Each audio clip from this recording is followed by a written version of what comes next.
We dismiss history at our peril. Liberty Nation Radio with Mark Angelides.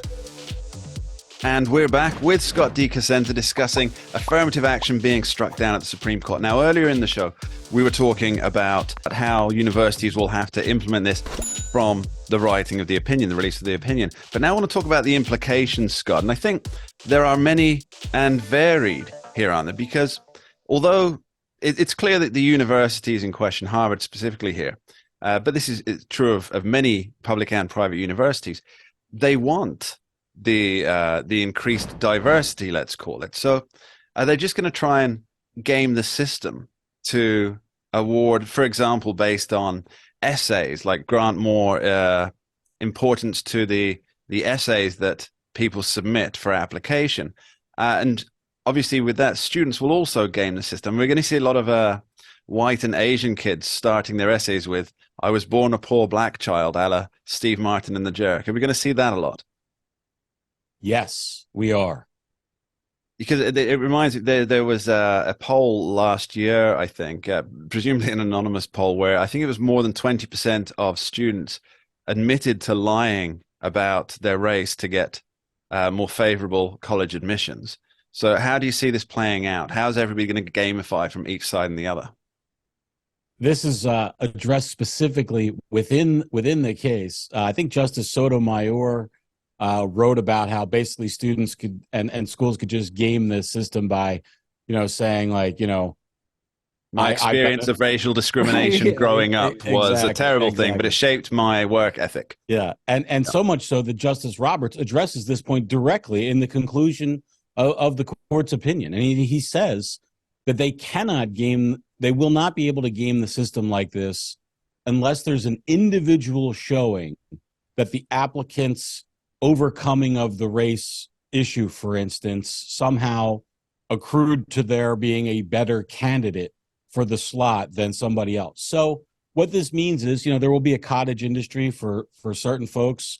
What the funny thing is, Mark, is these things always benefit, the most well-prepared and well-coached and well-qualified. So what's going to happen, this is sort of me making it up on the fly, but what's going to happen is that the black kid who's got money and has the essay coach, okay, who's going to coach them through the process and say, this is what you have to say to elevate your candidacy because of your race, they're going to be able to get into Harvard and easily so, because that's what Harvard's going to kind of crave in terms of an applicant, but the other candidates who just happen to be Black or Hispanic and put their candidacy forward, which is probably how most of the folks who got in previous to now did, they won't be getting the benefit of that special racial treatment. So there will be some who do game it, but I think a lot of folks won't. I think we will see the numbers change. And, just to your point where you said,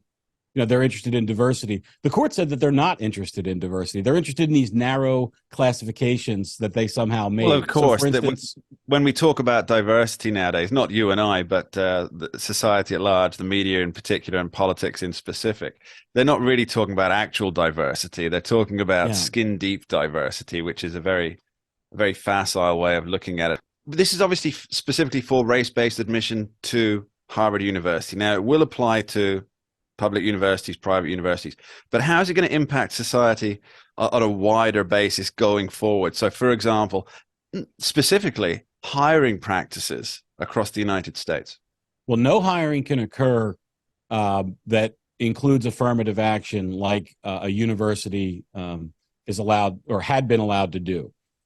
So anything that's modeled after that, in fact, even using the words affirmative action after today's ruling, I suspect is something that a lot of companies are going to examine and maybe pull back. They're going to be suspect, right away. The only way you're allowed to use race in picking someone for a job or a spot in a college class now is if you have you're remedying a past discrimination and there's a specific goal that you're trying to achieve and it's going to take a limited amount of time to do it. So for instance, if your company, if you discriminated against Black people in hiring before, and you had a 30-year history of discriminating against black people and no black people worked at the company, then that company would be probably allowed to discriminate in favor of black people, but only to remedy their specific, that it has to be super specific, right? And that's part of why the court ruled that this was unconstitutional, because this wasn't to remedy some specific discrimination in the past. This was just a blanket plus for blacks and Latinos and a blanket minus for whites and Asians. And there was no end in sight, and it wasn't narrowly drawn. So it failed on all those things. I think there were 4 different fronts that the court addressed in its opinion, and saying how each time the schools failed on these tests, and it's likely that any other business or school or government entity will also fail if they try to use race as a means to classify people. The Constitution abhors this through our legacy and then rejection of slavery. That's where we are, and we had been there until the 1970s, when the Supreme Court itself is the one who created this allowable affirmative action. So I think it's a great thing that they're finally canceling it. But you think it's a great thing. I think it's certainly a positive thing to not be discriminating against people. And you know who agrees with you? Most of America. Now, there was a New York Times poll that reported. Now, this was for private college admissions, but the public college admissions were pretty much the same numbers, very, very close. It was that 74% of Americans, all Americans, don't want race to be a factor in admissions.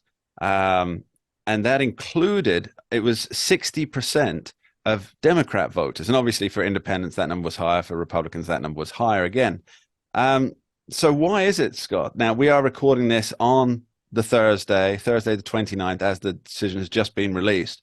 Why is it that you and I are expecting a huge amount of anger and uproar over a decision that certainly seems fair on the surface, and it's one that the majority, not just a plurality, but the majority of the country wants to happen? Why are we expecting an uproar?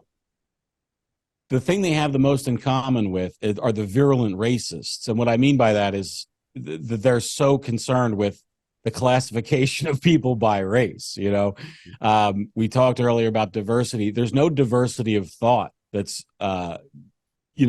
trying to be gained, which you'd think maybe Harvard would actually care about, right? Like, let's get some people who think this and think that. It's just about putting people in these boxes. I don't know what the fetish is there for that, Mark, but that's what it seems to be. That in every case, when they can choose a race-neutral way to try to achieve some diversity goal, they reject it. They don't want that. They want to judge people by the color of their skin and classify them and make sure that that box is sufficiently checked.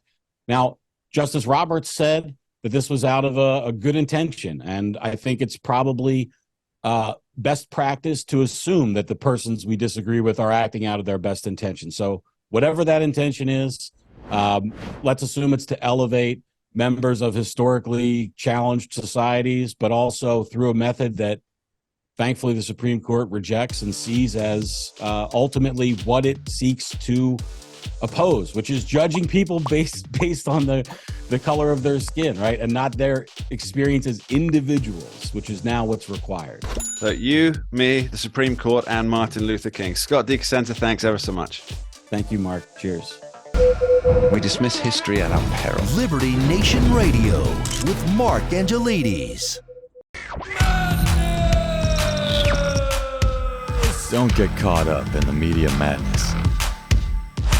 Join our movement for free thinking and free speech at libertynation.com. Publishing news and analysis 24/7 with original articles by our team of authors who tell it like it is. Join us each week for online TV shows, The Uprising Podcast, and Liberty Nation Radio. We believe in free thinking and free speech. We are libertynation.com.